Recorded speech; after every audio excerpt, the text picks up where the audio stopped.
hey guys, move closer. Let me tell you my story.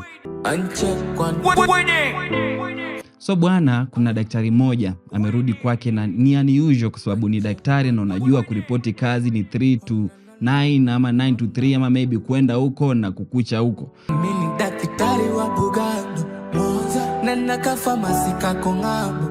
So jamaa amekuja mapema job, wife anamuuliza, "Man vipi? Nimefukuzwa kazini. Kisa kiongozi nimemweka kwa foleni." Bwana, mbunge kwa foleni, hali mkasha bunge kwa foleni. So kwa hiyo iliyotokea mimi nikafutwa kazi, nimekuja home. Alikuwa na stress kibao. Nilipofika nyumbani kamkuta bebe anajiandaa. Wife akasema, "Basi sawa, wewe tulia. Mimi kama unaweza niazima gari lako, basi nitoke nalo niende nalo kazini." Nikaona bora mikubaliane naye. Yalionikuta nitamwambia baadaye. Jamaa akachukua gari lake akapatia wife. Akalikis na kunichumwa. Na mwisho siku akanambia bye bye. Unajua madaktari lazima wakuwe na pharmacist nini lazima kupractice nini. So akaenda kwa pharmacy yake ya ng'ambo. Alivyotoka tu na gari kubwa, nikachukua ndogo, nikaelekea pharmacy. Nikaona ili nisipoteze muda, bora niende Zuga kwenye yangu pharmacy.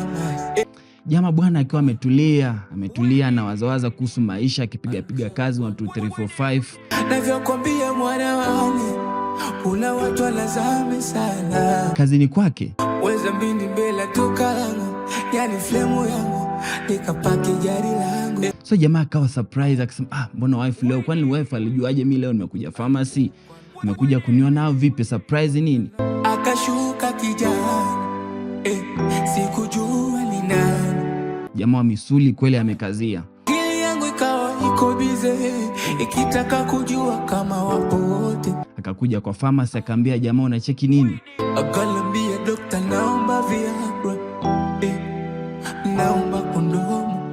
Bwana, kuna dem fulani ako room, nenda kupiga sana. Nataka linde leo nikavunje chaga, kuna bebe iko room.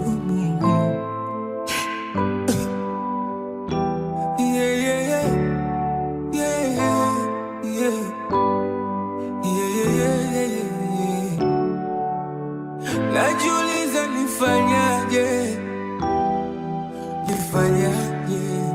Najiuliza